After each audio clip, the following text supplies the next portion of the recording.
Bueno, muy buenas tardes a todos. Mi nombre es Susana Koppelman eh, y les doy la bienvenida a todos en nombre del CEGIR, miembro del Grupo Eugene, a esta tercera tribuna magistral virtual. Como les decía, es la tercera edición virtual de estas tribunas magistrales. Antes las podíamos hacer presenciales, y la idea va a ser, durante esta tribuna, cuyo leitmotiv es las novedades en medicina reproductiva, transcurrir durante 4 seminarios o 4 encuentros o sesiones de intercambio. La primera, la del día de hoy, obviamente, tenemos otra en junio, una en octubre y otra en noviembre. Siempre ha sido el espíritu del CEGIR ser absolutamente respetuoso del rigor científico en el marco de los conceptos éticos que todos conocemos, que son muy importantes para nuestra práctica profesional. Y en este primer encuentro, o primera sesión de intercambio, ya les vamos a presentar a los disertantes, que son exponentes de primer nivel, brillantes en su área, que es la genética, y vamos a compartir con ellos seguramente conceptos muy, muy importantes para todos nosotros. Les agradecemos muchísimo que se sumen a este espacio y que sean tan generosos de compartir sus conocimientos. Vamos a repasar un poquito la dinámica para aquellos que se suman a las tribunas magistrales por primera vez. Nuestros dos speakers tendrán un tiempo cada uno para sus conferencias. Al final del encuentro vamos a contar con un panel de expertos en el tema, referentes también y brillantes en sus áreas, para comentarios y para enriquecer un poco toda la reunión del día de hoy. Y les pedimos al público que, por supuesto, estamos abiertos y aprovechen el espacio todo lo posible para hacer sus preguntas y sacar todas las dudas. Usen el icono de preguntas y respuestas, que Andrea y yo vamos a estar atentas para después, al final del evento, transmitir las inquietudes. Así que les repito, por favor, usen el icono de preguntas y respuestas. Y por supuesto también pueden seleccionar el canal, como esto tiene traducción simultánea, el canal en el cual deseen escuchar el simposio. Al pie de la pantalla hay un icono de un globo terráqueo, pueden elegir el canal en inglés o en español. Esto es un poco la modalidad en la cual vamos a trabajar, y no quiero robarle más tiempo al encuentro, así que voy a presentar a mi compañera de Zoom, la doctora Andrea Cosia, que va a presentar a los disertantes y va a conducir el evento junto conmigo.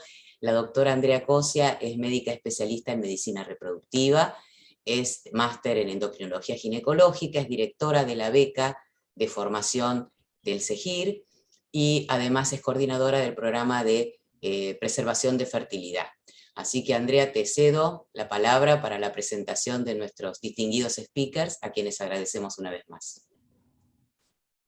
Bueno, muchas gracias, Susana. Buenas tardes a todos los que están participando del evento. Bueno, es un honor para mí presentar a nuestros disertantes del día de hoy. Hoy vamos a contar con las charlas de la licenciada Jennifer Eccles y del doctor Diego Marín, y luego tendremos como discutidores al doctor Sebastián Menassi y a la doctora Cecilia Fernández. Nuestra primera disertante es la licenciada Jennifer Eccles. Ella es responsable del asesoramiento genético en Genomic Prediction, es licenciada certificada en asesoramiento genético y cuenta con una experiencia de más de 20 años en el dominio de la genética clínica reproductiva. La charla de la licenciada trata sobre inquietudes puntuales de asesoramiento en el entorno del PGT. Muchas gracias, licenciada, y la escuchamos.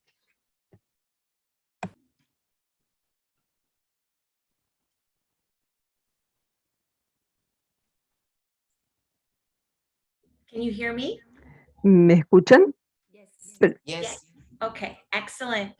Excelente, muchas gracias por invitarme. Es un honor poder hablar hoy y compartir mi tema favorito, que es asesoramiento genético, y la interacción entre el asesoramiento genético y el entorno de PGT. Es un área muy exclusiva de trabajo y realmente me interesa. Es muy importante para la evaluación preimplantación. Si hay algo que después de escuchar esta charla piensan un poquito más como asesor genético, me voy a sentir muy feliz de haber hecho mi tarea y hacerlos pensar en una de las cosas en las que yo pienso. Nosotros pensamos cuando vemos casos y tomamos decisiones sobre si podemos aceptar y qué es importante, qué significa clínicamente para esa pareja que está pensando, si tienen que tomar una decisión de implantar los embriones.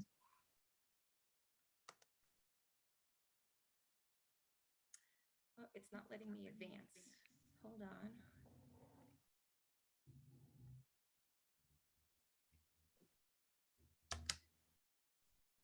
Are you able to advance my, let me try one more thing, sorry. Va a tratar de que avance la presentación.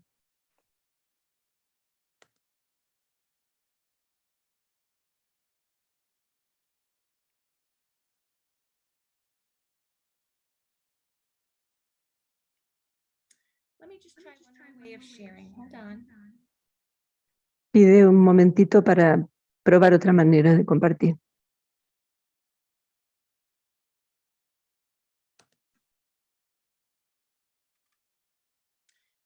It's not letting me advance my screen. Are you able to No puede avanzar. advance? Pide si la pueden ayudar para poder avanzar la presentación.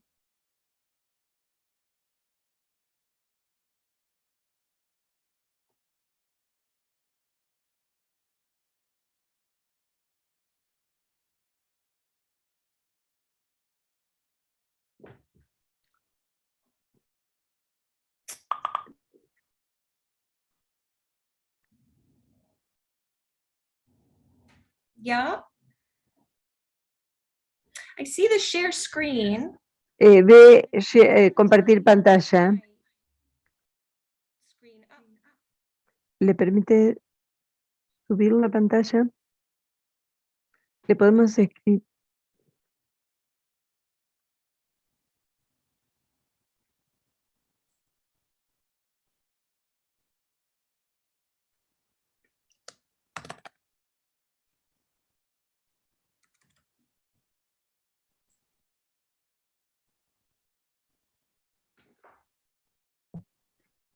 Jennifer, maybe you can try with your mouse. There is like a little arrow in the bottom of the screen on the left. When you put your presentation, maybe you can try that. But we are not seeing the presentation now. Okay, hold on.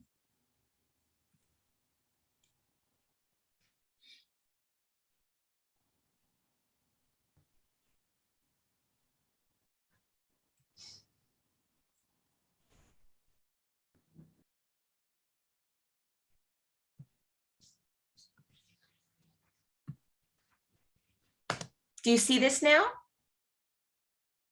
Pregunta si pueden verla ahora. You are not sharing the presentation. Can you try to share it again? Sure.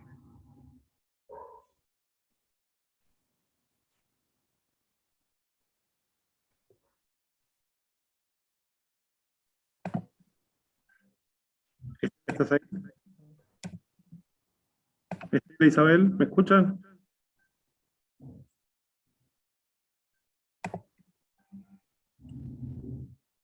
Jennifer, in the green button, please share your screen again.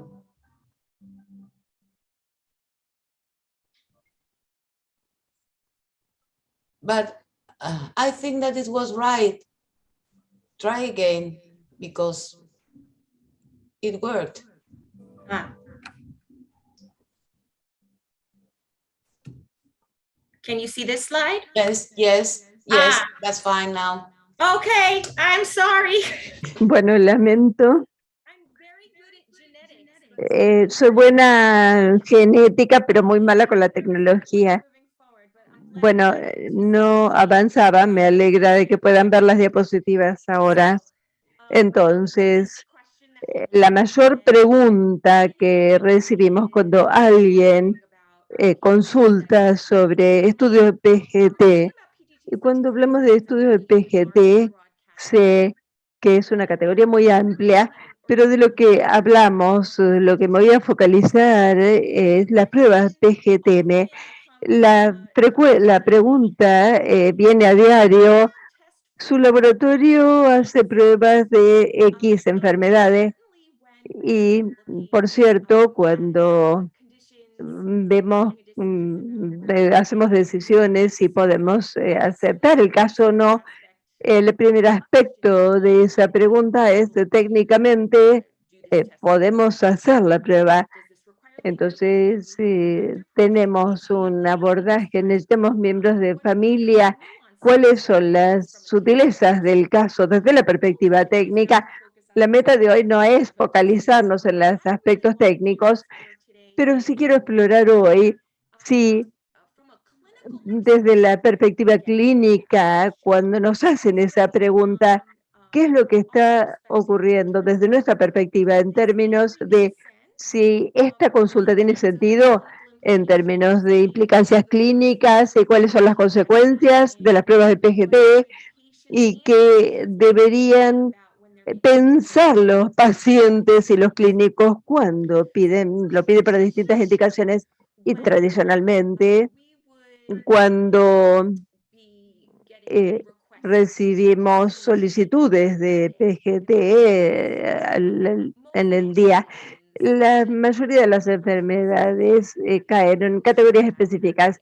Hay algunas que tienen presentación temprana, son muy severas, o se clasifican como patogénicas y tienden a ser una relación 1 a 1, la variante es igual a la enfermedad. Entonces, bueno, es debido a que teníamos en ese momento, siempre es que las enfermedades más severas, las variantes patogénicas más severas son las que van a presentarse primero. Entonces, esta es la razón, parte de la razón técnicamente por la que este es el foco y por razones éticas.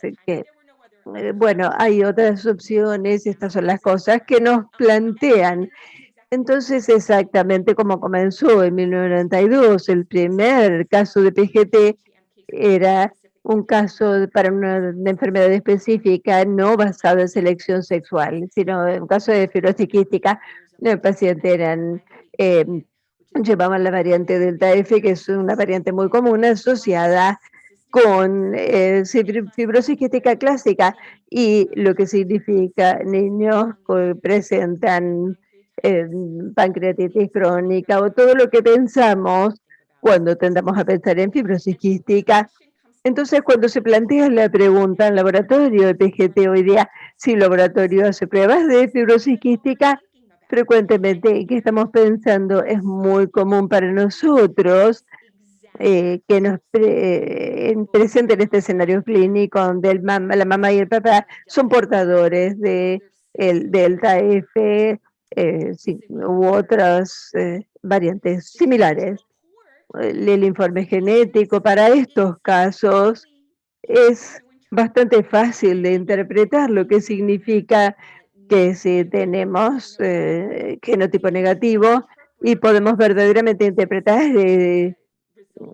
el resultado de fibrosis quística para que el embrión no está afectado y es homocigota positivo, bueno, lo podemos decir afectado, y entonces es portador y lo podemos llamar portador, y bueno, determinar eso es fácil para el equipo clínico y los pacientes pueden ver y tomar decisiones. Pero para la perspectiva de asesoramiento hay muchas cosas para pensar dentro, para explorar en ese escenario en el que tenemos el escenario clásico. Y cuando vienen las parejas a mí me hablan sobre las pruebas de PGTM, la meta principal es ver los beneficios y limitaciones que les va a decir, qué es lo que no les va a decir, cuán precisa es la prueba, logísticamente que necesitamos pensar, necesitamos miembros de la familia incluir en cuánto tiempo va a llevar, cuáles van a ser los resultados, cómo vamos a interpretar este informe de PGT con las probabilidades de falsos negativos, falsos positivos, y algo muy importante para los pacientes, cuáles son las probabilidades en este ciclo para ellos tener una respuesta, un embrión no afectado o haploide. Hablamos muchas veces de las recomendaciones de pruebas confirmatorias durante el embarazo y las razones por las que las recomendaciones van a estar en los informes. Pero por cierto, como muchos de nosotros conocemos, desde el 92 ha habido un enorme salto en términos del tipo de variantes que podemos detectar con el uso de secuenciamiento de próxima generación, screening expandido, que es muy común en Estados Unidos para parejas para IVF o pruebas prenatales que quieren hacer algún tipo de screening y tienen más de 500 genes que están en este panel y el secuenciamiento de genoma completo son comunes en Estados Unidos porque es muy común que esa información nos lleve al laboratorio de PGT, o sea que los pacientes van a venir a nosotros para una indicación no tradicional, para PGTM, y ahora yo me considero que la mayoría ahora de los casos que vemos para PGTM, que incluye que recibimos, están en esta forma no tradicionales, con presentación variable, presentaciones severas a leve, patogenia variable, expresión variable, penetrancia reducida, o también implicancia si es una variante detectada o dos variantes detectadas en ese gen. Bueno, vamos a hablar un poquito sobre lo que significa todo esto en distintas muestras. Entonces, si nos planteamos la misma pregunta, el laboratorio hace pruebas de fibrosis quística, bueno, que es un cambio al informe genético que hacemos, y esta es la razón exacta por la que cuando nos hacen la pregunta, ¿su laboratorio hace esta prueba? Nuestra respuesta siempre va a comenzar con probablemente, pero le enviamos unas copias de los informes genéticos, y porque otro análisis depende mucho de esto, desde la perspectiva técnica y también de la perspectiva clínica. Por ejemplo, este es un caso en el que el paciente tiene la variante Delta F508, bueno, pero él tiene una variante 5T, que es común. Hablamos con un grupo de endocrinólogos reproductivos en el campo de fertilidad, conocen muy bien que la variante 5T es común para, por ejemplo, hombres con ausencia congénita de Vas deferens. Y bueno, esto es común. Si alguien me pregunta, bueno, ¿cuáles son los resultados potenciales para los embriones que tienen Delta F508 y 5T? Varía dramáticamente. Entonces, puede ser un niño que potencialmente tiene la fibrosis clística clásica. Hay un porcentaje de personas que van a desarrollar estos síntomas. Hay porcentaje de aquellos que pueden tener síntomas leves, varones que tienen ausencia congénita de Vas deferens, tienen problemas de fertilidad, o puede haber individuos que son asintomáticos completamente, o dentro del mismo marco de estas dos variantes. Entonces, aún cuando la misma pregunta si ustedes hacen pruebas de fibrosis quística, o lo que hacemos con esta información varía enormemente ahora, porque ahora no estamos hablando de la educación tradicional, seguimos hablando de fibrosis quística, pero no es una condición con penetrancia reducida, lo que significa que no todos los individuos con la variante genética van a desarrollar la enfermedad, o expresividad variable, que puede dar un rango de síntomas. Entonces ahora, bueno, de fibrosis quística pasó de tradicional a no tradicional. El informe tiene que ser interpretado sabiendo esto, y no, yo como clínico, el equipo de fertilidad, es importante que sepa cuál es la variante, que no estamos hablando solamente de dos variantes. En este caso, es un informe de una pareja que estaba exactamente, tenía esta indicación. Entonces, el embrión número 2 es completamente negativo, el embrión número 9, heterocitogata positivo, positivo para la variante Delta F508, y los tenemos tres en el medio que son compuestos. Ambas variantes se identificaron en ese embrión. Entonces, debido a que no podemos predecir estos 3 embriones positivos, exactamente cuál va a ser el fenotipo, es muy importante en casos en los que la variante tiene penetrancia reducida, tiene expresividad reducida, variable, que la pareja tenga un asesor genético o genetista o un especialista en genética antes de venir al laboratorio de PGT. Y esta es una regla a veces que yo presento al aceptar un caso.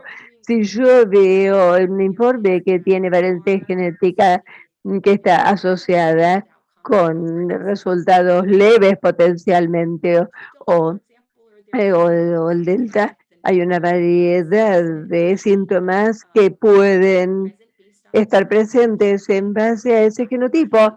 Y normalmente me gustaría ver una carta del clínico mostrando que le han asesorado sobre las posibilidades clínicas antes de venir. ¿Cuáles son los conceptos erróneos donde los vían al asesor genético, al laboratorio PGTM? Que nosotros vamos a revisar todo. Y no, como en cualquier otro campo clínico, no somos expertos en todo, en cada aspecto de las condiciones genéticas.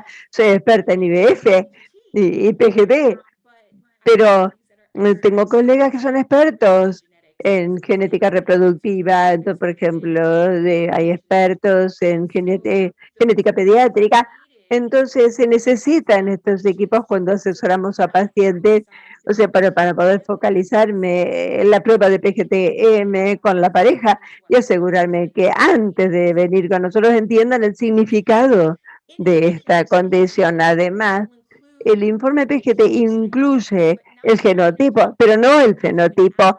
Y es lo que hacemos en nuestro laboratorio. Si observaron antes, no utilizamos palabras como afectado o no afectado. O sea, para los 3 embriones que son positivos, vamos a reportar el genotipo solamente, utilizar el término heterocigota compuesto. Y esto es importante por par de razones, y siempre les digo a los pacientes cómo debería ser el informe y qué tipo de palabras deberían esperar ver en este informe, y la razón por la que lo utilizamos heterocigota compuesto es que, por supuesto, nuevamente, estos 3 embriones en el medio puede tener ausencia congénita de Vas deferens, o la mujer puede ser asintomática o no, y el laboratorio de PGT solo nosotros podemos usar un término como heterocigota compuesto. Habiendo dicho esto, PGT en estos casos, tiene el potencial de eliminar embriones sanos. O sea, si la pareja decide que no considerarían la transferencia de estos embriones, y por cierto, en el caso que les mostré, hay un embrión negativo, uno que era portador, estos van a ser priorizados, pero parejas que solo reciben embriones heterocigotas o que tienen, que entonces lo que ya no están dispuestos o ni tienen los medios para tener otro ciclo considerando transferir uno de esos embriones que podrían estar adelante. Y además PGT tiene potencial de reducir la cantidad de embriones aptos para transferencia, con otra forma de mirarlo, y por lo tanto es importante cuando la pareja toma una decisión sobre el prueba de PGT que también entiendan cuál es la política respecto de la transferencia de embriones positivos. En Estados Unidos hay una variedad de diferencias en la forma en que los centros de IVF tratan esto. Yo tengo pacientes que han hablado con el equipo de IVF que se estén muy cómodos transfiriendo embriones que son heterocigota positivo, homocigota compuestos. Y hay otras parejas con las que hablo en las que hay una política muy estricta en contra de transferir embriones positivos para cualquier variante. Entonces es una conversación muy importante que tiene que tener la pareja con el equipo para tomar una decisión, porque nuevamente mirando todo el entorno clínico, si una pareja solo tienen o esperan tener quizás uno o dos embriones y son positivos, si es leve o una condición menos significativa pueden querer transferir estos embriones. Entonces, sabiendo que vamos a recibir hay que asesorar a las parejas porque definitivamente hay personas que van a tener diferencias de lo que es lo que querrían hacer en términos de toma de decisiones y qué es lo que pueden hacer en el centro que los atiende, la legalidad de todo esto y cómo varían todo esto en distintos países. Hay mucho más al respecto, pero definitivamente es algo que la pareja tiene que saber por lo menos qué es lo que pueden hacer cuando se trata de recibir esta información. Entonces, la decisión de hacer PGTM debe tomar en cuenta la antecedente de fertilidad del paciente, la razón por la que van a hacer la prueba PGT, por el PGT, es si los antecedentes familiares tienen una condición que te motive la decisión o al revés, una pareja que tiene antecedentes de problemas de fertilidad y, que le preocupa la condición monogénica, la edad de la paciente, cuál es qué probabilidades de tener embriones euploides, y lo que es muy importante, es algo que hablamos con los pacientes, cuán adversos al riesgo son, o sea, sencillamente qué nivel, qué la cantidad de información le va a ayudar a dormir a la noche versus causar problemas. Mirando la misma pregunta, en la prueba para fibrocística, vamos a decir ahora que tenemos una pareja que paciente que es portador de delta F5 y la variante que apareció no de hace tanto exactamente en este mismo escenario clínico. Cuando veo el informe, resulta que se trata de una variante de cierto significado, de incierto, significado incierto, que se refiere a un cambio genético. Su impacto no se conoce todavía. No sabemos si tiene algún impacto clínico o no, todavía. Cuando tenemos un caso que implica una variante de significado incierto, no podemos basarse en la herencia mendeliana solamente para estimar el riesgo de un embrión afectado, en este caso de fibrosis quística. Con esta variante diríamos que el riesgo de fibrosis quística real puede subir hasta 25%, y ya no podemos basarnos solamente en la herencia mendeliana para tomar decisiones, y si es posible nuevamente que esta pareja tenga cero riesgo de fibrosis quística, lo clasifican esta variante como benigna, lo que significa que si va a ocurrir en el futuro, si no lo hubiéramos visto. Entonces, ¿qué podemos tratar de hacer? Si podemos, en el laboratorio, tratar de determinar si podemos decidir si la variante de esta variante de significancia incierta causa enfermedad. Es difícil con condiciones recesivas porque no se espere que cause enfermedad, pero para las condiciones dominantes es un poco diferente, y algunas veces podemos en el laboratorio por lo menos tener una idea para el asesoramiento, si podemos ser un poquito estar más ciertos de que podemos evaluar verdaderamente causa enfermedad o no hay evidencia de que eso sea el caso. Por ejemplo, recibimos una consulta de un caso para cardiomiopatía hipertrófica y la pareja positiva para esta condición, y los informes confirman que tiene una variante en este gen MYH7 que es asociado con esta condición. Esto solamente en su propia burbuja no me dice gran cosa, pero en antecedentes familiares, su hermano, su mamá están afectados y sí tiene la misma variante. Tiene una hermana que es negativa y no lo tiene. Entonces, el asesoramiento en este escenario, yo no es 100%, nunca sea bastante cierto de que esta solicitud del estudio es válido, y si estamos haciendo screening de esta variante de significado incierto, probablemente estamos buscando lo correcto, no 100%, pero es probable. Entonces es razonable excluir a los embriones positivos para esta variante, hacer las pruebas, es razonable, tiene sentido para la perspectiva clínica. Y todo esto nos lleva a cambiamos un poquito si la hermana es positiva. Entonces, en este caso, estamos menos seguros, mucho menos seguros, depende, es posible que consideremos la variante de significado incierto, puede ser que puede afectar a los individuos, puede ser que la hermana es más joven y quizás no desarrolló los síntomas todavía, pero quizás lo haga en el futuro y termine siendo positiva, no lo sabemos. Y somos tan buenos como la información que se nos presenta en el momento en que estamos evaluando el caso. Por lo tanto, de cualquier manera, desde la perspectiva de asesoramiento y para cualquier variable de significado incierto, hay que informar a los pacientes sobre la posibilidad de que los embriones pueden tener riesgo de esa condición familiar. Tiene sentido, pero no siempre está claro hasta tener esta conversación si realmente es uno de los riesgos para una variante aún patogénica puede ser el caso. Siempre estamos tratando de asegurarnos de que lo que nos piden que estudiemos, especialmente condiciones predominantes, sea verdaderamente la razón para esa condición en la familia.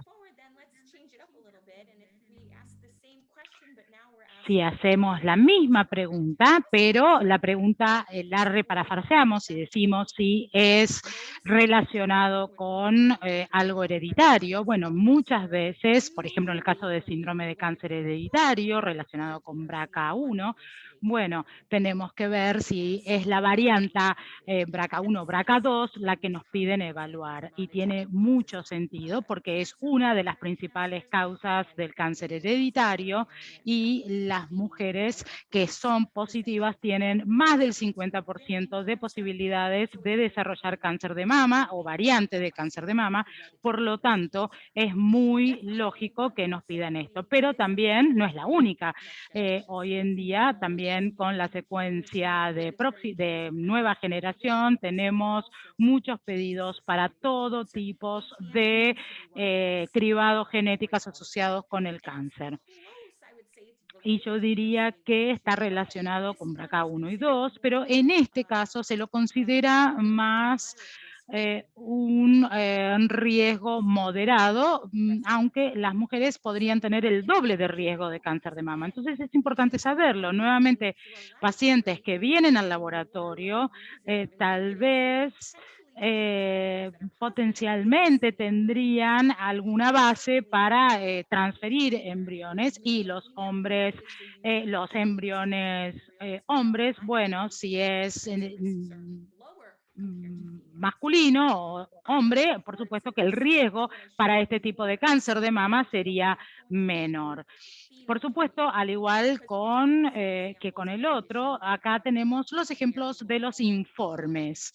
Tenemos diferentes penetrancias variables y especificidades variables, pero esto nos permite conocer las tipas de variantes para tomar las decisiones clínicas. Acá tenemos un informe para que vean como ejemplo. Tuvimos un caso bastante interesante hace unas semanas atrás. Se inició como un cáncer, un síndrome de cáncer hereditario, paciente positivo para variante ATM, tenía cáncer, pasó por uno de estos paneles y asesoramos a la pareja para que se hagan un cribado de las variantes ATM con PGT, les mostramos cómo se hacían las muestras de laboratorio, pero al mismo tiempo estábamos haciendo el cribado expandido. Bueno, también en ese caso al hombre le identificamos la variante patogénica de ATM, portador.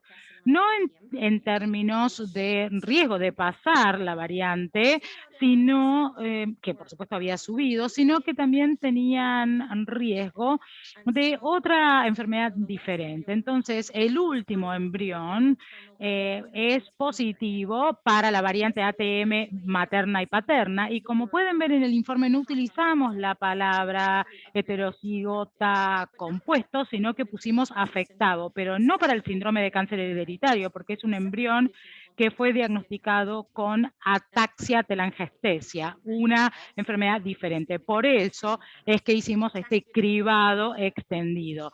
La telangiectasia es una enfermedad completamente diferente a tener una copia de portador ATM. Entonces, pasamos de preocuparnos por un riesgo potencial de cáncer en la vida del niño, sino que también, por supuesto que querían saber esto ATM, pero si eran positivos iban a hacer la transferencia igual, pero tenían una clara idea de lo que querían hacer y eso ayuda mucho. Y por supuesto teníamos la información adicional de que también tenían riesgo de otra enfermedad que se inicia en la infancia y también las chances de un embrión euploide no afectado eran completamente diferentes a lo que estimábamos al inicio.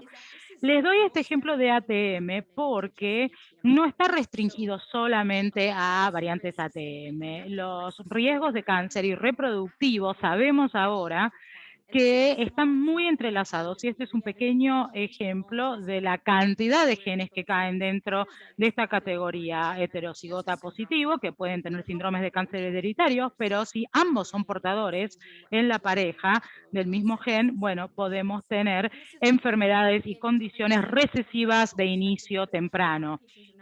Muchos pacientes no reciben información sobre estos riesgos y esto, por supuesto, cambia radicalmente su decisión desde el punto de vista clínico y cómo evaluarán los resultados. Entonces, tienen que entender que hay diferentes condiciones genéticas con patrones hereditarios diferentes y los pacientes también tienen que conocer la disponibilidad de cribado del esposo para evaluar estos riesgos, especialmente si están dispuestos a transferir un embrión positivo, como en el ejemplo que les acabo de presentar, en donde ellos evaluaron la posibilidad de hacer una transferencia del embrión positivo para ATM.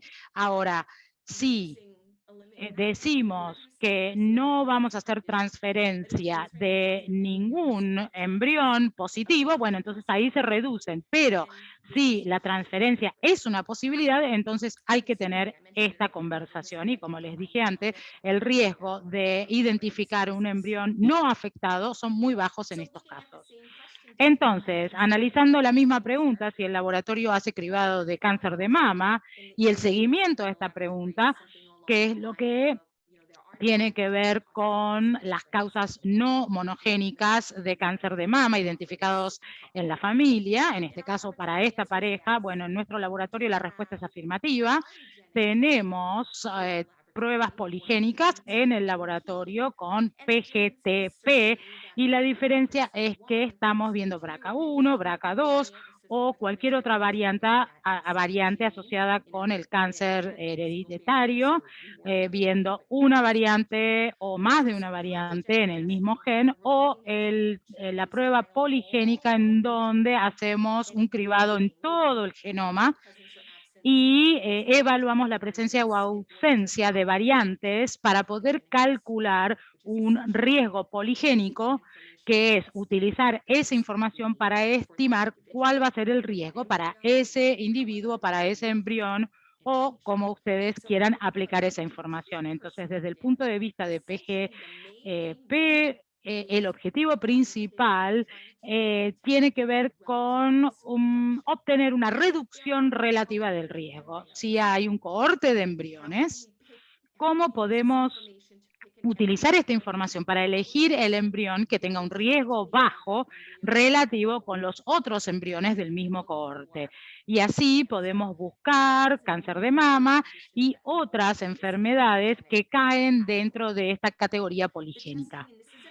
Esto es importante, que se hace en la misma plataforma que hacemos los PGTA y es importante porque el cribado poligénico no debe hacerse en forma aislada, sino que tiene que hacerse conjuntamente con los diferentes estudios. Este es un ejemplo de un informe, por ejemplo, para un paciente mío, y la parte principal en cuanto a estos riesgos y estos puntajes de riesgo es lo que llamamos el puntaje de salud del embrión.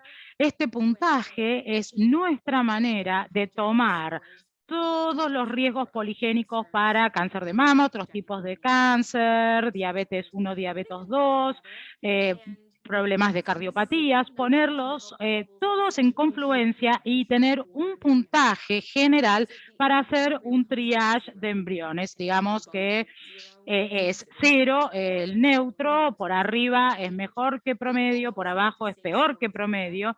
No queremos decir que algo es malo, nunca le decimos a una pareja que no deberían hacer transferencia de ningún embrión, sino que el objetivo es ayudar, al igual que hacemos con los PGT, en cualquier otro caso, hacer una triage, una selección de cuáles embrios transferir primero, es decir, ver cuáles tienen menos riesgo que otros.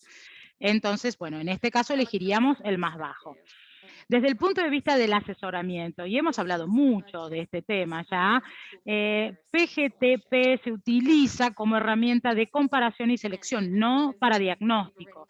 Y como ya lo hemos dicho anteriormente, la idea de PGT-M, bueno, cada vez es menos común, es una herramienta de cribaje, esto es cada vez más comúnmente entendido, pero es una herramienta de comparación, no de diagnóstico, no es para dar una respuesta de sí o no. Y es mejor utilizado en casos en donde hay más de un embrión con el cual comparar, porque si no, no podemos comparar y por lo tanto no es una información relativa que se pueda utilizar. Entonces es muy bueno en casos de embriones múltiples euploides.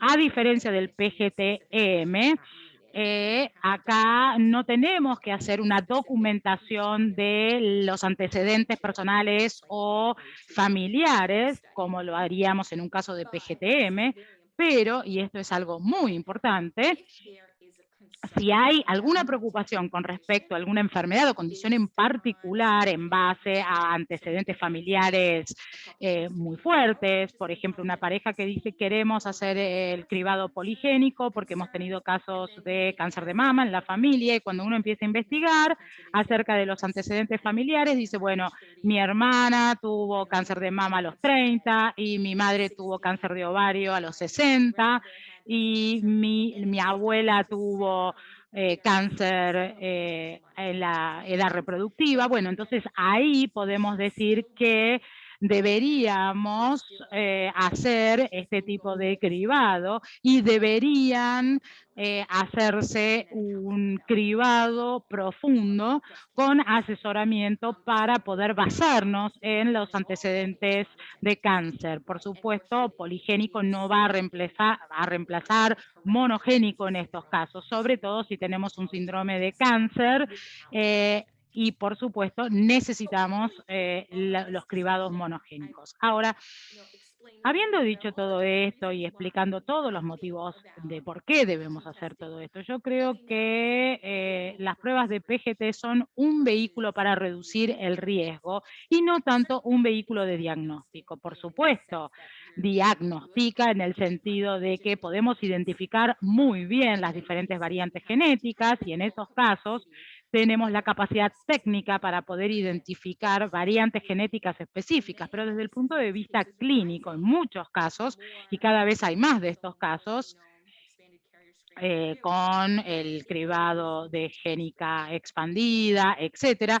Bueno, yo digo que estas pruebas tienen que pensarse con cuidado, hacer una priorización de embriones y en muchos casos también considerar la eliminación de los embriones, el asesoramiento genético. Yo, bueno, soy subjetiva porque lo soy, pero es un componente clave de todo esto y nosotros alentamos que las familias que vienen al laboratorio para el asesoramiento genético puedan beneficiarse de todo esto, ya sea en nuestro laboratorio o en cualquier otro laboratorio, porque es una parte fundamental para poder fijar las expectativas, fijar las limitaciones y explicar todo el proceso con el consentimiento de los pacientes.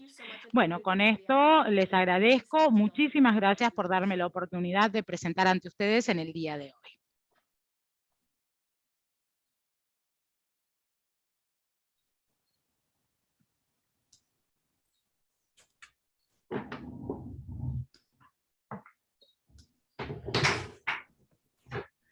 Muchísimas gracias, licenciada. Excelente presentación. Voy a activar mi cámara. Muchísimas gracias, Jennifer. Excelente la presentación, muy interesante y muy complejo también. Así que muchísimas gracias por compartir toda tu experiencia. Bueno, vamos a continuar con la siguiente charla. Esta es la charla del doctor Diego Marín. El doctor es jefe de desarrollo clínico y de investigación, es genetista reproductivo y subdirector del laboratorio de Genomic Prediction, y ha publicado más de 30 artículos en revistas internacionales sobre la especialidad. Diego, muchísimas gracias por estar hoy con nosotros, y creo que ya podemos dar comienzo a tu presentación. Gracias, doctora Coya. Simplemente se ve bien las diapositivas, ¿se escucha? Se ve bien y se escucha. Ok, gracias. Bueno, muchas gracias por la invitación. Para nosotros es un gusto. Y pues hoy el título de la charla que voy a dar es PGT, el fin no justifica los medios. Y revisándola con el equipo y con otra gente, pues a lo mejor eso puede dar un mensaje diferente dependiendo de quién lo lea, pero el punto que quería dar es enfocarme más en la parte técnica del PGT y mostrarles por qué, a pesar de que como embriólogo, como médico, como enfermera, vemos PGT como el test PGT, lo que se le hace a muchos pacientes, hay muchas formas de hacer PGT, ¿no? Entonces, a eso es lo que me refería, dar una pincelada de la complejidad del laboratorio de PGT y por qué es importante conocer la plataforma que nuestra clínica utiliza. Y simplemente el conflicto de interés, que soy empleado a tiempo completo de Genomic Prediction. Entonces, como les dije, esto es muy importante porque el PGT, afortunadamente, en nuestro parecer, es una práctica que se está volviendo bastante rutinaria. En Estados Unidos, esto es un reporte del 2018, alrededor del 40% de ciclos de IVF, de FIV, se hacen con PGT. O sea, en 2018. Estamos estimando que a lo mejor para 2022 más de la mitad. Y eso es por la calidad de este tipo de test y el beneficio que trae a la clínica. Ahora, yo simplemente he puesto esta diapositiva rapidito porque es lo que nosotros, como dije, médicos, embriólogos, enfermeros, técnicos de laboratorio, sabemos de cuándo se hace un PGT, que es que se coge la biopsia del trofectodermo, se empaca en el kit que envía el laboratorio de PGT y luego se envía, ya sea en el mismo país o internacionalmente. Entonces, hasta aquí el lab de FIV completamente sabe qué es lo que pasa. Ahora, esas muestras que van al laboratorio de PGT, muchas veces pasa esto, que es un agujero negro, da igual lo que pase siempre y cuando nos llegue el reporte de resultados. Entonces, obviamente es algo que es así porque lo hacemos a nivel práctico, pero es muy importante que a lo mejor directores clínicos, directores médicos, embriólogos, antes de que utilicen una plataforma de PGT nueva, se informen de qué es el tipo de análisis que se está haciendo y qué tecnologías tiene la plataforma que se utilice. Porque uno de los grandes errores, a mi parecer, y al de varias personas con las que hemos charlado, es que, igual lo digo, no solamente es el médico, es el embriólogo, el otro personal de la clínica, que ponemos el PGT como si fuera un solo test. Y lo ponemos como si fuera una sombrilla que engloba un montón de técnicas, un montón de máquinas que no todos tenemos el entrenamiento para entenderlas. Y simplemente para darles, como dije al inicio, una pincelada, existen un montón de instrumentos para hacer PGT.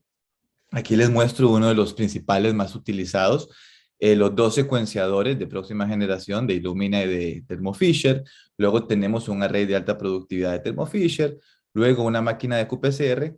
Entonces, simplemente para que se den cuenta que el PGT no se hace de una sola vez o se hace por un solo medio, sino que hay muchas formas de hacerlo. Entonces, esto con respecto a la plataforma. No ni siquiera entro en detalle de los métodos de amplificación del ADN, porque recordemos que hay muchos kits de amplificación y cada kit tiene su química diferente, ¿no? Entonces, una química que a lo mejor me permite hacer más estudios de genotipado o una química que me permite hacer más estudios, simplemente número de copias, depende de cada plataforma y simplemente para ejemplificar qué tan variable es esto. Ahora está la otra sombrilla, ¿no? Que es la parte del montón de competidores, el montón de vendedores que existen a nivel mundial que ofrecen el tipo de PGT. Y esto lo muestro porque el PGT tiene una ventaja y una desventaja, y es que una gran desventaja, a mi parecer, es un test bastante poco regulado, ¿no? Al menos en Estados Unidos la FDA no entra a regularlo, ya que no se hace en una muestra de un ser humano, no se hace en un embrión preimplantatorio. En muchos países, por ejemplo en Latinoamérica, no tenemos ni incluso legislación. Entonces, ¿esto qué pasa? Es una desventaja porque ocurre que haya un montón de vendedores y se explota y se comienza a dar a diferentes precios con diferentes precisiones. Por otro lado, es una ventaja porque nos ayuda a avanzar rápidamente, ¿no? Entonces, simplemente se los pongo para que se den cuenta que en la jerga, en el día a día, englobamos todo sobre una sombrilla, pero el PGT tiene sus cosas y cada vendedor, cada plataforma tiene que ser transparente y decirle a la clínica qué es lo que está ofreciendo. Entonces, simplemente para cerrar lo que les mostraba antes, que era lo que ocurría en el lab de FIV, de cuando se hace la muestra, perdón, cuando se pone en el tubito, en el proceso de tubing, esa muestra cuando llega al laboratorio de PGT comienza un procesamiento bastante complejo, no es de un día para otro, y simplemente aquí traje algo para ejemplificar, al menos en el caso nuestro, cuando llegan los tubos, en nuestro caso con un código QR, pues estos van identificados únicos por paciente, estos se escanean. Hablamos de laboratorios de alta complejidad. Ya el FIV es un laboratorio de alta complejidad, pero un laboratorio decente de PGT también es de alta complejidad y tiene muchas regulaciones. En este caso, la muestra llega, se registra en el sistema, luego procede al primer paso, que es bastante convencional, o en casi todos los laboratorios hace el primer paso, el cual es la preamplificación de ADN, porque recordemos que es una biopsia de 5 células. O sea, para trabajar en eso hay que amplificarlo bastante, por lo que hay un método de preamplificación. Entonces, como pueden ver, se hace en un laboratorio bastante complejo, con bastante seguridad y que se le da seguimiento a la muestra. Luego, cuando esta preamplificación ocurre, ya comienza el segundo análisis, que ya va a ser, sea por secuenciación, o se hace por algún microarreglo de SNPs, o se hace por qPCR, y esto se hace en otro, digamos, espacio del laboratorio de PGT, y es uno de los que lleva, digamos, un peso más bioinformático, ¿no? Porque eso es otra cosa de otro nivel que ni mencioné. Luego, los algoritmos, el análisis de esos datos. Hay softwares que ya son comercialmente disponibles, otros que cada laboratorio los crea ellos mismos. Entonces, por eso me gustaría que quede claro que existe un popurrí de métodos para hacer PGT y que al final es importante que cada clínica conozca de qué se trata. En fin, al final, como dije, toda esta historia se resume en un reporte de resultados, que es lo que nos interesa a nivel clínico. Entonces, no entraré en detalle de qué es cada plataforma, pero sí quería mostrar dos, digamos, aspectos en los cuales estas plataformas varían mucho. Uno es la resolución, o sea, el tipo de dato que se obtiene. Y aquí les muestro una de las principales plataformas que se han utilizado hasta la fecha por PGT, para hacer PGT. Una es la qPCR o la PCR de real time, tiempo real, en el cual se estaban amplificando solo 4 regiones por cromosoma. O sea, teníamos alrededor de 96 muestras, perdón, más de 96 muestras, sondas, perdón, de todo el genoma. Y a pesar de eso, a pesar de tener una relativa baja cobertura de todo el genoma, se obtenían estudios de PGTA, ¿no? Entonces hablamos de 4 posiciones en el cromosoma. Luego llega Next Generation Sequencing con una amplificación más dirigida, en el cual lo que se hace es que se amplifican ciertas zonas del genoma. En este caso, cuando salió esta plataforma, eran alrededor de 400 posiciones por cromosoma en promedio. Entonces vemos que la resolución va aumentando. El array de CGH, yo tuve la oportunidad de entrenarme con la doctora Carmen Rubio cuando se comenzaba iGenomics a dar este tipo de test. Y es un test que era una plataforma bastante difícil de hacer, muy engorrosa, pero con una resolución mucho más amplia. Luego entra el famoso Next Generation Sequencing, que muchos utilizamos porque también baja los costos, que tiene alrededor de unas 20,000 posiciones a nivel de genoma. Y luego, pues, el SNP Array, que tiende a tener más resolución porque podemos llegar hasta 800,000 polimorfismos en todo el genoma, ¿no? Y simplemente antes de seguir, recordemos que cuando hablamos de microarreglos de SNPs, hay dos. Uno que es el viejo, que es el que utiliza Natera y otros vendedores, y luego el high throughput o alta productividad, que es el que tiene aún una mayor resolución. En fin, pero esto es uno de los aspectos en los cuales las plataformas de PGT varían. Otra cosa es el coste. Y esto yo entiendo que es bastante importante, a pesar de que uno como mente científico no tiende a ver estas cosas, es claramente importante.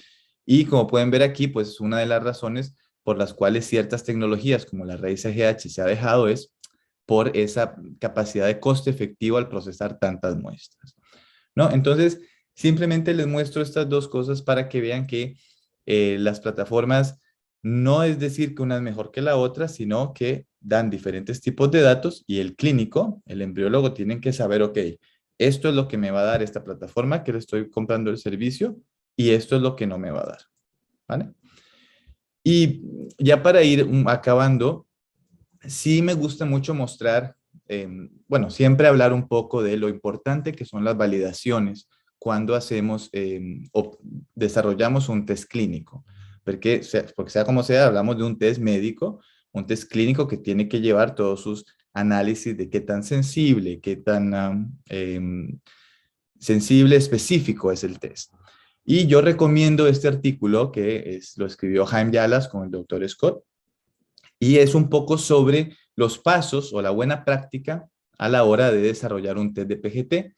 Entonces, ellos, una de las tres principales pedazos de evidencia o de pasos necesarios, los resumen aquí, yo les doy un poco como una interpretación. Primero es la validación analítica. Entonces, la validación analítica es, ok, tenemos la maquinaria, tenemos la química, utilicemos controles positivos para ver si obtenemos el mismo resultado. Y esto pueden ser líneas celulares o pueden ser rebiopsias de varios embriones que ya tenemos un resultado original de una biopsia. Y es bastante importante, son experimentos no tan complejos y a pesar de eso no todo el mundo los publica. Y yo entiendo que cuando hablamos de estos PGTs y tantos vendedores, tantos algoritmos, muchas de estas cosas son patentes, ¿no? Muchas de esas cosas son que llaman proprietary algorithm.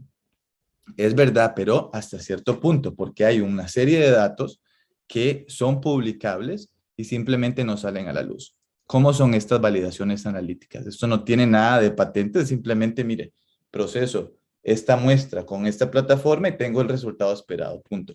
Infelizmente, no todos los laboratorios hacen esto y nosotros, en general, siempre recomendamos a las clínicas que pidan esto. Pidan, ojalá, el artículo en la revista peer review, no la revista de los amigos, ¿no? Entonces, esto es bastante importante. El segundo pedazo de evidencia que es más difícil de conseguir es el valor predictivo clínico del test que yo estoy haciendo. Y eso es importante porque cuando hacemos PGT, ¿no? Nosotros sacamos una biopsia de 5 células, ¿no? Se saca un cariotipo. Se dice que el embrión es normal o que es anormal. Y mucha gente que tiende a ser detractora del PGT nos dice, no, pero es que con una biopsia del trofectodermo, ¿yo cómo estoy seguro de que la masa celular interna va a tener el mismo cariotipo? Es verdad, no vamos a estar seguros nunca, a menos de que se haga un muestreo de la masa celular interna. Pero recordemos que esto es un test clínico y los médicos pueden apoyarme ahí que cuando uno hace un tipo de test, lo que quiere saber es esa etiqueta que el test me está dando en la muestra, ¿qué valor predictivo tiene? O sea, Si el embrión, si el PGT me está diciendo euploide, a mí lo que me interesa es esa etiqueta, qué valor predictivo me da o qué valor predictivo negativo me da. Y un ejemplo de un estudio de no selección, que es lo que hace esto, es el publicado por el grupo también de Jaime Yalas y el doctor Scott, que lo que hicieron fue transferir embriones biopsiados sin resultado clínico, luego analizaron las biopsias una vez ya las pacientes habían o quedado embarazadas o habían perdido el embrión, y ahí, claro, haciendo análisis mucho después en las biopsias congeladas se puede determinar el valor predictivo de un resultado euploide o aneuploide. Entonces lo que observaron es que aquellos embriones que eran catalogados aneuploides, el valor predictivo era negativo, era prácticamente del 100%, o sea, ninguno implantaba, mientras que el valor predictivo positivo de llamar al embrión euploide era de hasta el 65% de tasa de embarazo por transferencia. Entonces, simplemente un tipo de validación extra clínica que no todos lo pueden hacer porque esto es un señor trabajo que lleva aprobación del comité de ética y pues dinero también. Yo entiendo que no todo el mundo lo puede hacer, pero si tenemos una plataforma de PGTA que utilice la misma química, por ejemplo, de esta que utilizaron en ese trabajo, a lo mejor darle una ojeada, no de quedarnos tranquilos con esos datos clínicos. Y bueno, finalmente, obviamente, el gold estándar, que es lo que todos queremos en cualquier test clínico, es un trabajo, un estudio aleatorizado controlado, ¿no? El Randomized Control Trial, que es un trabajo bastante difícil. Jen Eccles sabe que nosotros tenemos un Randomized Control Trial, ahora se llama GetSet. Es muy complejo porque lleva mucha burocracia, lleva muchos centros, tiene que ser multicéntrico, pero al final ese es el gold estándar, lo que nos da la respuesta si el test en realidad sirve para algo, ¿no? En la clínica. Y yo lo que muestro es que ya han habido en nuestro campo Randomized Control Trials. ¿Qué es lo que pasa? Que para que un Randomized Control Trial, uno de estos trabajos aleatorizados controlados, funcione y nos dé una buena respuesta, tiene que ser un trabajo diseñado, pero con excelencia, con gente que sabe lo que está haciendo y, y siendo muy homogéneo en lo que son las plataformas de PGT. Por lo que ha pasado es que los artículos que tenemos hasta la fecha en el sector son de ciertos grupos que lo hacen en sus clínicas. Por ejemplo, estos dos trabajos de Nathan Drew y el Dr. Scott cuando hacían la qPCR con resultados positivos. Pero luego cuando tenemos muchos centros con muchas plataformas de PGT, como fue el famoso STAR Trial que salió hace poco, se veía un resultado negativo de PGT en pacientes que no eran de edad materna avanzada. Entonces, no, que el PGT no sirve. No, lo que pasa es que si leemos este paper con pinzas, se ve que eran un montón de clínicas, un montón de laboratorios de PGTA, que iba más el problema. Unos reportaban mosaicismo, otros no lo reportaban. Otros tenían diferentes puntos de corte para llamar mosaicismo. Entonces, claro, al considerar el PGT como una sola cosa, el estudio no está diseñado correctamente y por tanto se pueden dar falsas impresiones. Y acabo con un estudio también bastante interesante que presentó el doctor Klaus Wimmer en Baltimore, en la SRM del año pasado, donde en su clínica, en la que estaba en ese entonces en POMA, ellos desarrollaron un estudio independiente en el cual enviaron por cierto número de tiempo 3 grupos de pacientes con las mismas demográficas a diferentes laboratorios de PGT, utilizando diferentes tecnologías, que un SNP array, que Next Generation Sequencing. Entonces son 3 laboratorios diferentes de PGT, y lo que él observó en su práctica fue que resultados clínicos como la tasa de aneuploidías, el porcentaje de ciclos sin embriones euploides, las tasas de embarazo, incluso las tasas de pérdidas, eran completamente diferentes entre los 3 laboratorios de PGT, y todos, como dije, los embriones partiendo de la misma clínica con una población de pacientes bastante equiparada. Entonces, esto simplemente nos trae un poco más énfasis a lo que les decía antes, que cuando ustedes pongan un programa de PGT, revisen muy bien, ojalá comparen con otros vendedores resultados clínicos, qué es lo que mejor les conviene.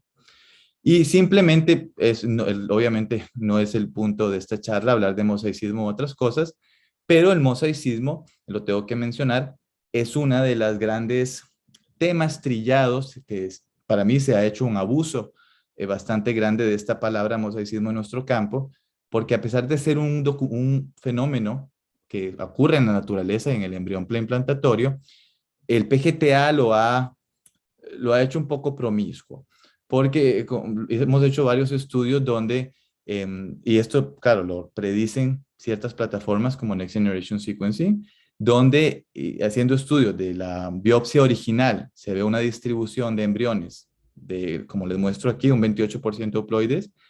Cuando se hace un análisis de rebiopsias de esos mismos embriones, pues estas proporciones varían, ¿no? La porcentaje de euploides llega al 38%. Y uno puede decir, ah, no, pero eso se espera, porque sabemos que un mosaico, si le hacemos mucho muestreo, muchas rebiopsias, va a tener resultados diferentes.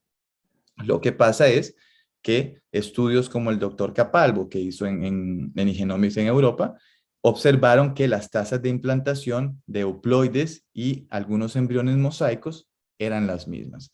Entonces, ¿cuál es el punto aquí? El punto aquí es que algunas plataformas de PGT ofrecen ciertos add-ons o ciertas predicciones que si no están bien validadas o se lanzan al mercado solo por lanzarlas, a lo mejor crean un dolor de cabeza cuando el clínico no debería de tener ese dolor de cabeza para el manejo clínico. Estos embriones mosaicos muy probablemente eran euploides para empezar, ¿no? Y estos mosaicismos pues pudieron haber sido parte o sido resultado de el ruido en la plataforma.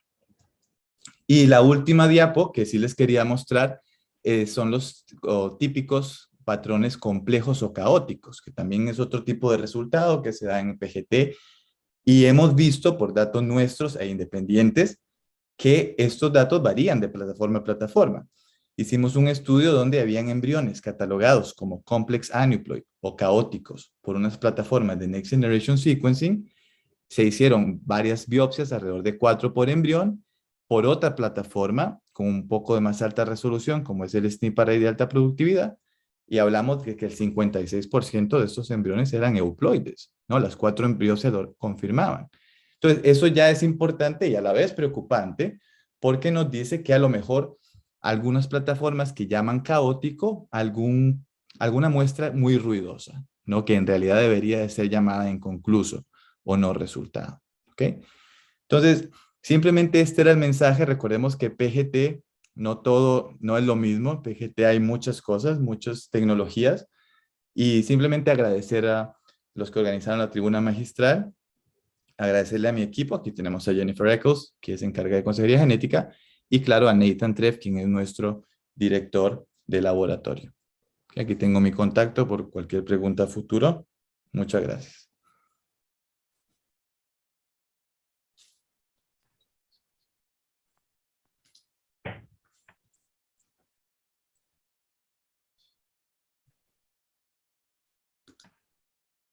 Bueno, muchas gracias, doctor Marín. También excelente presentación, clarísima y también muy, muy interesante.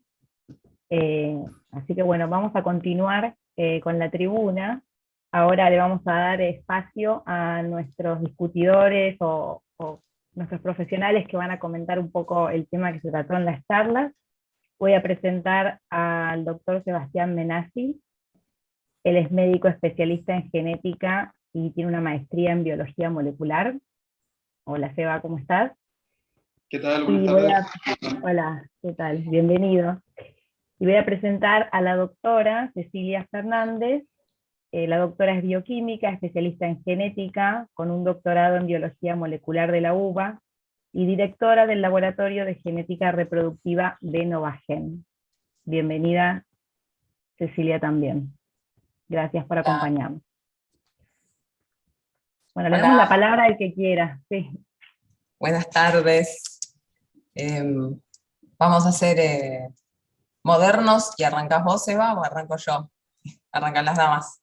Dale. ¿Sí?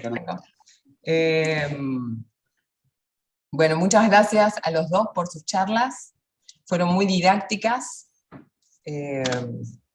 Y Jennifer, particularmente me gustó mucho el ejemplo que diste con CFTR, una patología que normalmente se piensa muy simple de resolver, pero frente a variantes con diferente penetrancia o variantes moduladoras, se empieza a complicar muchísimo, sobre todo con la 5T, que es muy frecuente, y que es difícil y complicado transmitir todos estos nuevos conceptos que hay en genética respecto a todo lo que son el mundo de las variantes que no se pueden catalogar ni como patogénica ni como benigna.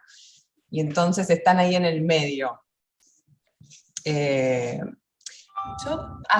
Una pregunta ahora general es, ¿qué patologías o qué tipo de patologías o mutaciones te parece que todavía no se pueden abordar desde el PGTM? Que aún con todo el bagaje grande de técnicas que tenemos actualmente en biología molecular, y teniendo en cuenta las limitaciones en la cantidad de ADN embrionario que se puede llegar a tener, ¿no? Que creo que esa es la principal cuestión, todavía, ¿qué mutaciones no se pueden detectar? O por lo menos en su experiencia, ¿qué patologías o variantes patogénicas tuvieron que decir, bueno, esto no lo podemos abordar? That's a very good question. Sí, es una muy buena pregunta. Y hay dos maneras de responder. Desde la perspectiva técnica, por ejemplo, aunque daríamos una respuesta completamente diferente si fuese desde la perspectiva ética. Desde la perspectiva técnica, la realidad es que podemos realmente abordar la gran mayoría de casos en general, pero no es solamente la variante específica, sino que a veces tiene que ver o se reduce, digamos, a si, por ejemplo, es un trastorno expansivo triple, de repetición triple, en donde no hay una variante específica en la que nos podemos concentrar. Por ejemplo, en nuestro laboratorio necesitaríamos algún tipo de vínculo, de link, para hacer esto. Cuando digo vínculo o link, quiero decir que tenemos que poder descifrar de dónde viene la expansión. Viene de la madre, del padre, lo podemos vincular al niño. Y tal vez tengamos 3 incrementos, si es la enfermedad de Huntington o lo que sea que fuera la enfermedad o la condición. Podemos decir 3 cosas diferentes de acuerdo a los antecedentes familiares, que no tiene que ver específicamente con la variante, porque desde el punto de vista técnico lo podemos hacer, pero tenemos que ver los antecedentes familiares. Otra cosa que es bastante difícil para nosotros tienen que ver con los cambios de novo, es decir, solamente en ese individuo, y podemos identificar algún método directo específico que pueda hacer el vínculo, porque si es de nova, entonces no tenemos miembros de la familia. Entonces, por ejemplo, una duplicación de novo. Bueno, esas son complejas. Entonces, bueno, algunos ejemplos les estoy dando. Por suerte, afortunadamente, a menudo podemos solucionar esto utilizando los antecedentes familiares y lo que llamamos el pedigree, digamos, para poder diseñar algo, pero a veces para la misma variante no lo podemos hacer. Y otra cosa que quiero decir que es difícil es que a veces las variantes, cuando hay pseudogenes, es decir, genes que están alrededor, que son copias, pero no son el predictor de la enfermedad verdadero, bueno, entonces eso es complicado. No significa que no lo podemos hacer, pero esos casos hay que evaluarlos caso por caso. Muchas veces nos va bien, pero no 100% de las veces. Entiendo. Gracias, Jennifer. Otra cosa que me gustó mucho es que recalcaste que no utilizan la palabra afectado o no afectado en el informe, sino poner el genotipo, que es, bueno, lo que desde el laboratorio podemos ver. Ahora bien, y lo mismo pasa con el PGTA, que la mayoría de los laboratorios usa la palabra normal, cuando sabemos que normal dentro de genética es muy difícil de usar, no existe. En su experiencia, o ustedes en el informe agregan alguna información extra de qué significaría que sea heterocigota ese embrión o compuesto heterocigota. ¿Dan alguna idea del fenotipo? O porque no es tan fácil hacer ese cambio en dejar de poner esta interpretación muy simple de normal o afectado, y a veces no tiene buena recepción. No sé ustedes en su experiencia cómo lo han manejado. That's an excellent question Sí, too. excelente pregunta también. La respuesta rápida es sí, totalmente. En nuestros informes tenemos un párrafo para los PGT-M, un párrafo entero explicando, digamos, los antecedentes y la historia del caso en particular. En el caso en donde yo les mostré que ambos miembros de la pareja eran positivos, bueno, hicimos la definición de heterocigota compuesta y la telangiectasia táfica, dijimos que es un riesgo, en el caso de ATM relacionado al cáncer también hicimos toda la descripción. Por supuesto, no todos son genetistas al leer el informe y queremos que los informes se puedan interpretar en manos de diferentes individuos, incluyendo a los pacientes propiamente.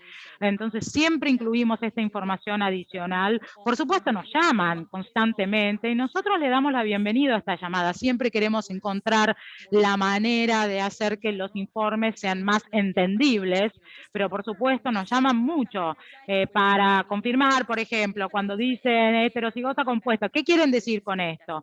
Y bueno, sí, justamente para eso estamos en realidad.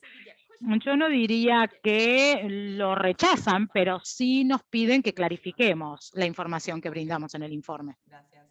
Seba, si querés continuar. Dale, yo tenía algunas preguntas también para Jennifer. Mencionaste en un momento, bueno, justamente el riesgo a veces que puede dar una variante en heterocigosis versus las variantes en homocigosis, para algunos genes, por ejemplo, el caso de ATM, y la pregunta era un poco si ustedes en el asesoramiento pretest de una pareja que va a hacer un Expanded Carrier Screening, de rutina le informan que puede aparecer alguna variante relacionada con algún riesgo oncológico. Un poco haciendo la equivalencia con lo que serían incidental findings para ACMG, y teniendo un poco en cuenta que muchas veces las parejas que van a hacer un tratamiento reproductivo quizá no estén pensando que a partir del resultado puede aparecer un riesgo oncológico. Así que bueno, quería saber cómo abordan justamente eso en el asesoramiento pretest. Exactly. Yes. Sí, exactamente. Es muy buena la pregunta, porque yo tengo amigos que trabajan en, digamos, el área genética relacionada con la reproducción, ginecólogos, obstetras, y bueno, yo hablaba acerca de si eran portadores o no de fibrosis quística, y ahora vienen con todo este informe lleno de variantes, y ahora me tengo que estar preocupando por el tema cáncer, cosa que antes no pasaba. Entonces, bueno, cuanto más sofisticado, antes teníamos 200 genes, ahora tenemos 500. Entonces, cuanto más agregamos, hacemos que el problema sea cada vez más complejo. Dependiendo de cómo uno lo pueda ver, puede ser bueno o malo desde el punto de vista del asesoramiento. Cuando yo hablo con mis pacientes, en general no lo hago desde el punto de vista, recién obtuvimos estos resultados expandidos, sino yo siempre digo, bueno, ahora hay una variante de ATM y ahora necesitamos PGT, y no hablamos acerca del esposo, por ejemplo. Entonces, en esos casos, estoy tratando de asesorarlos con respecto a que existe esta opción, pero a veces tengo un poco de limitaciones, porque yo no soy su clínico, soy su especialista genética. Entonces, bueno, es un problema, porque yo no quiero no contar todo lo que sé, pero no soy la clínica en este caso. Entonces, lo que hago es decirles que sí pueden encontrar enfermedades recesivas, y si hablamos de estos resultados expandidos y veo algo en el informe que podría relacionarse con alguno de estos casos, bueno, sí, por supuesto, los derivo para que los analicen y lo puedan evaluar. Pero por supuesto, uno siempre dice, bueno, esta es la genética del cáncer, esta es la genética reproductiva y nunca se van a encontrar. Bueno, eso ya no es más así. Ahora está todo muy incestuoso, muy relacionado, y los clínicos lo tienen que saber. GBA relacionado con Gaucher, como predisposición a Parkinson, ese riesgo también. Entonces, puede haber otros riesgos también, incluso por fuera de lo oncológico. ¿Considerás que entonces quizá en el asesoramiento tendría que haber en el consentimiento informado pretest del Expanded Carrier Screening, referirse a este tipo de riesgos?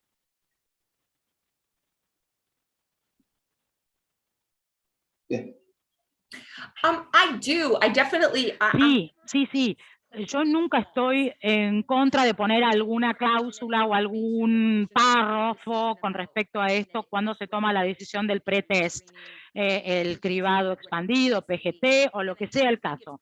Y yo siempre creo que es algo inteligente cuando hablamos con los pacientes acerca del screening expandido, hacerles saber que el objetivo principal es encontrar los riesgos reproductivos, pero el hallazgo secundario potencial puede ser X, Y, Z, o encontrarse con que uno también tiene riesgo de alguna enfermedad genética. ¿Y cuáles serían los siguientes pasos? Ir al clínico, al especialista. Me parece algo muy inteligente hacerlo.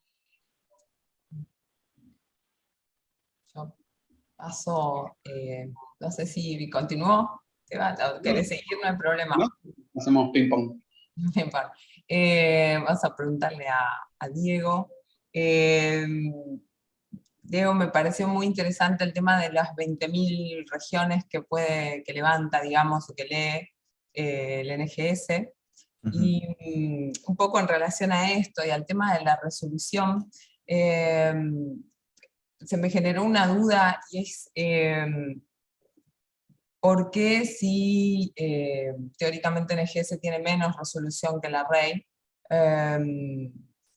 se pueden ver alteraciones de 3 megas, y a veces menos todavía, pero con el array de 10 megas, o este 10 megas está puesto en forma cautelosa, digamos, para asegurarse que eso se puede ver, y en realidad pueden ver alteraciones menores, que es lo que ocurría hace tiempo, hace unos años también con NGS, que en realidad allí muchos laboratorios todavía dicen 20 megabases, pero en realidad, y uno lo puede ver en la práctica y con casos de PGT-SR, por ejemplo, donde conoce la translocación, uno puede ver alteraciones mucho menores, que están cercanas a los 3 megabases.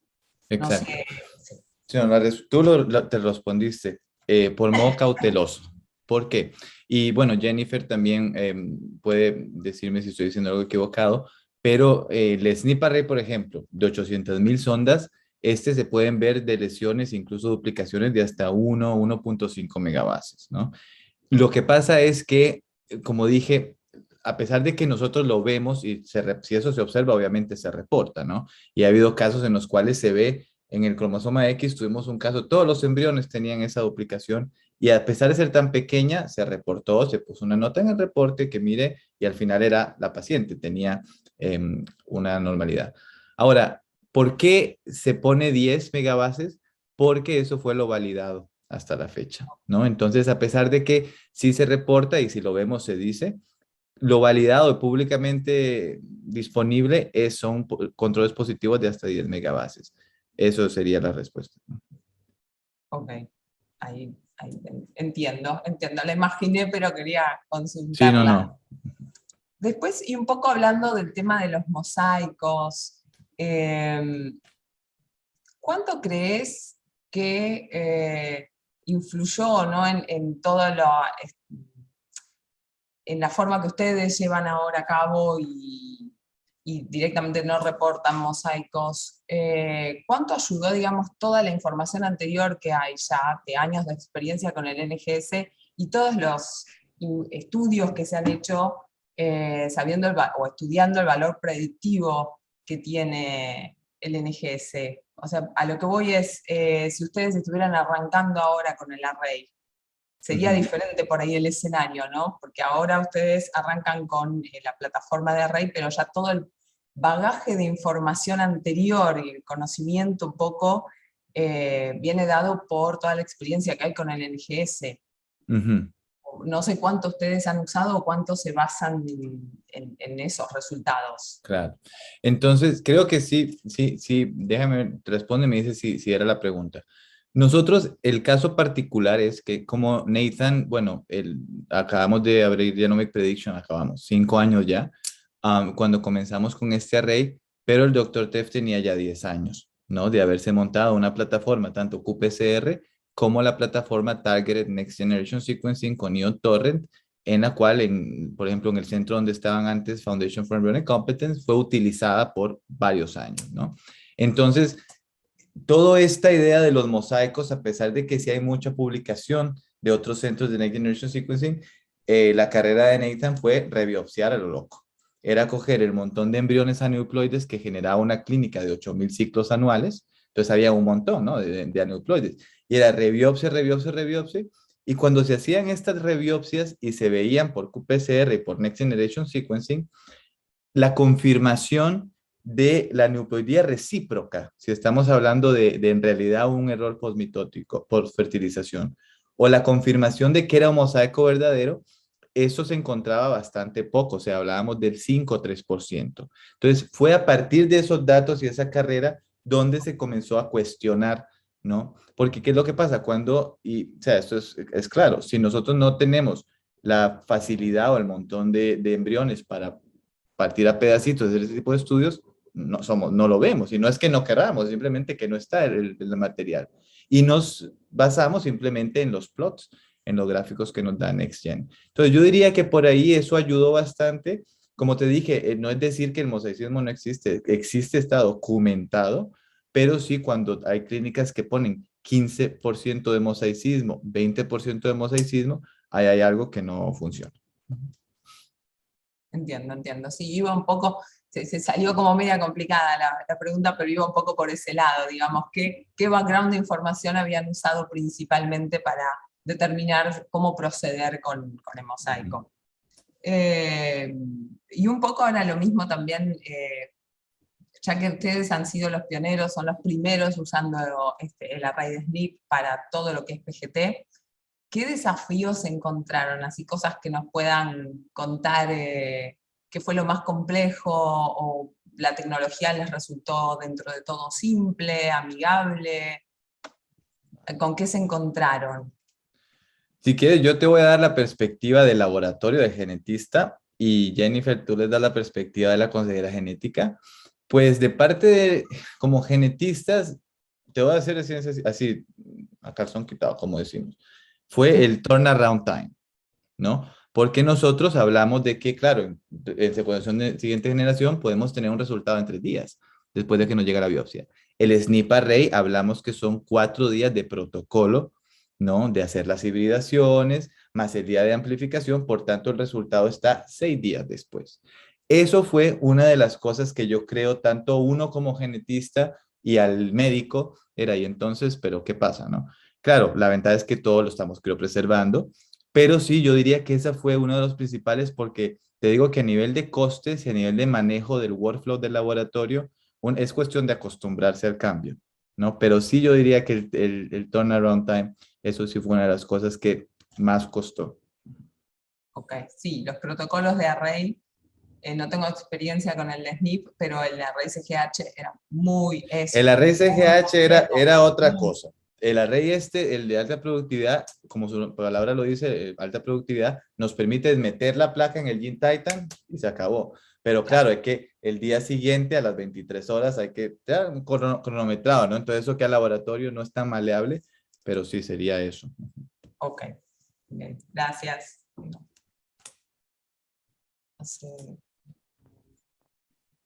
Tenemos una pregunta para Diego, más desde la parte clínica ahora. Queremos conocer, Diego, cuál es tu opinión sobre el PGT no invasivo, cómo lo ves, si lo utilizan, bueno, Claro. lo que nos puedas contar. Sí, claro. Entonces, el PGT no invasivo, estamos hablando del PGT que se hace en el medio de cultivo, ¿no? Porque ahí no invasivo, entre comillas, ¿no? Porque hay protocolos que, no, que hay que pulsar el embrión o hay que, o sea, no es no invasivo, nos gusta usar más la palabra cell-free, ¿no? Que es el DNA que está en el medio cultivo.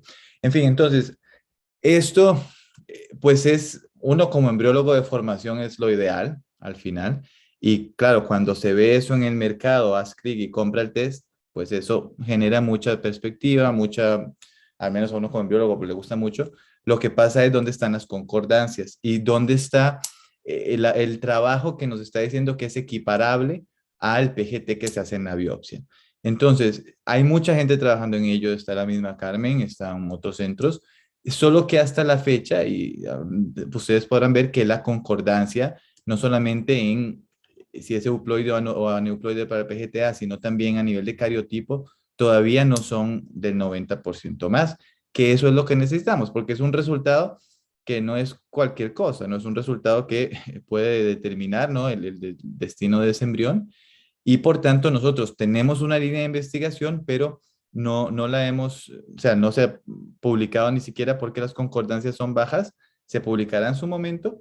Y ya para decir otra cosa es, ¿qué tanto ese protocolo de no invasivo me va a cambiar el flujo en el laboratorio de embriología, ¿no? Porque esa es otra cosa. Ya cuando hablamos de no invasivo, ya tiene que entrar mano a mano el PGT y el FIV, porque los protocolos de recolección del medio son diferentes, que la contaminación, que cultivo en gota única, que se usa monofásico o se usa secuencial. Entonces, hay muchas cosas, detallitos, pero yo diría que hasta la fecha es algo que brilla, pero no todo lo que brilla es oro. Supongo que en un futuro, ¿no? Si se podría hacer cosas más rigurosas, PGT de mano a mano con el FIV, ahí sí, a lo mejor un protocolo es útil para cierta clínica, pero así como un test de darlo en general, a lo mejor se puede priorizar, pero a veces es como tirar la moneda, ¿no? Normal a normal, hacer un invasivo a estas alturas. Muchas gracias, clarísimo. Gracias. ¿Tenemos más preguntas? ¿Quedó algo en el tintero? ¿Quedó alguien con ganas de preguntar algo? Yo tengo otra pregunta para Jennifer. Cortita, Ceci, ¿eh? Cortita, claro, estamos en tiempo, por eso estamos... Jennifer, me da curiosidad cómo se maneja el asesoramiento del PGTM teniendo en cuenta que en el informe llega todo junto PGTA y PGTM. A lo que voy es, ¿hay algún caso en una pareja que no puede tener muchos embriones, producir muchos embriones, en el que tal vez tengan un solo embrión en el que no tiene la mutación, pero tiene una aneuploidía? ¿Hay algún caso en el que consideres asesorar o que la pareja piense en transferirlo o no? ¿O cómo llevas esa parte? Bueno, es una excelente pregunta. Y nosotros cuando diseñamos los informes tratamos mucho de no poner una pina en los resultados en el sentido de decir transfiera o no transfiera. Para PGTM, por todas las razones de las que hablé antes, es muy importante porque las condiciones del embrión, pero para PGTA es un poquito diferente, pero tratamos de literalmente categorizar a los embriones como euploide o neuploide, debido a que no ponemos mosaicismo, no tenemos estas preguntas sobre, contestamos muchas preguntas, pero no en los resultados que estamos dando. Yo diría, por cierto, que tendría sentido si una pareja tiene 3 embriones, digamos, y 2 están afectados con una enfermedad que les preocupa y uno tiene el síndrome XXY, XXS. A nivel personal, yo no vería razón por la que la pareja no necesariamente tiene que tomar ese embrión con anomalía de cromosoma sexual de la corte, si es la única opción que tienen, porque potencialmente ese cromosoma sexual puede ser mucho menos severo de la condición que la condición PGTM que nos preocupa. y fuera de eso se hace un poquito más difícil. Por cierto, si la pareja quiere transferir con trisomía 21, bueno, yo mis creencias personales que deben tener es libertad de hacerlo. Por supuesto, depende si pueden hacerlo en la clínica de IVF, pero yo les asesoraría a la pareja que si esta fuera una opción para ellos, bueno, debe hablarlo con el equipo de IVF y fuera de eso, porque nos preocupa tanto la falla de implantación y abortos y problemas de salud en embarazo. Los otros problemas cromosómicos son una historia diferente. Yo asesoraría exactamente eso. Y las razones por las que consideramos embriones que son aneuploides no aptos para transferencia por las razones que establecemos.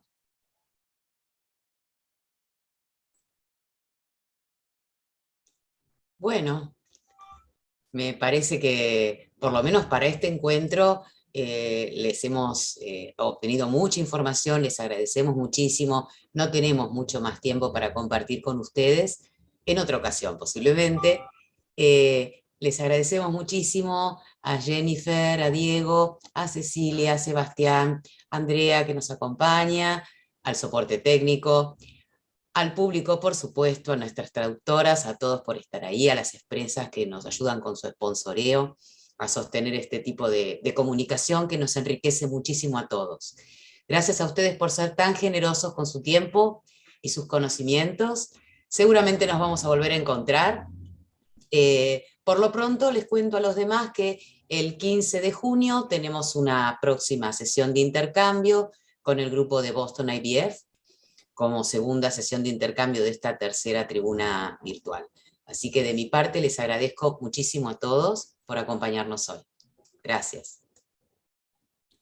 Muchas gracias. Thank you. Muchas gracias. Thank you. Thank you so much. Muchas gracias.